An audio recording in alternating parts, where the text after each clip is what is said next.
Ayyee akkam jirtu hundumti keessanuu lafa jirtanitti nagaan waaqayyo isiniif haa baay'atu. Jidduu jidduutti qoosaan isinitti hima.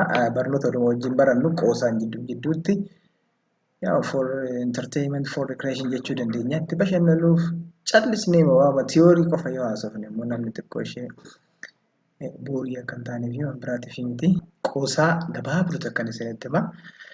Mucaa tokko jira. Mucaan kunis xiqqoo ishee iddoon itti dhalate dhiibbaa irraan gaheeti gaafa dhalate kaasee gowwaadha. Gowwaadha waan jedhu waan itti himan sirriitti hin qalbifatu. Kan jedhan akkuma jedhee itti fudhata. Abbaan wajjiniin rakkate. Tuma wajjin rakkatan utuu maal jedhanuu tuma jedhanuu guddisanii fuudhaaf gahee intalatti fuudhanii intala sanas fuudhee sana booda warra soddaatti deddeebi'uu jira. Warra soddaa sana dhaquu jira. Achittis tarii waan biraa dubbatee na rakkisaadha, na qaanessuudhaadha ta'ee abbaan yaaddee mucaan kun amma dhaqee warra soddaa kana dhaqee na qaanessadhee itti hima. Yoo dhaqee akkam akka godhu itti hima, waan hundumaa itti hima. Abbaan jechuudha. Yaa ilma koo amma ati yoo achi dhaqxee na salphiftaa?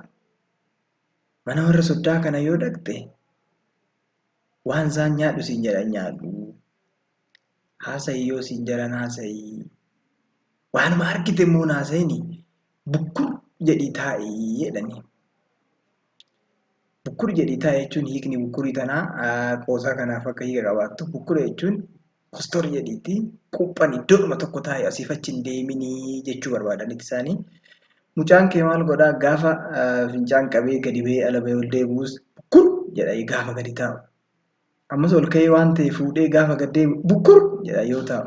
Halkan guutuu taa'ee yoo ka'u ka'ee yoo taa'u bukkur jechaa bulee jedhama. Waan dhaggeeffattaniif galatooma.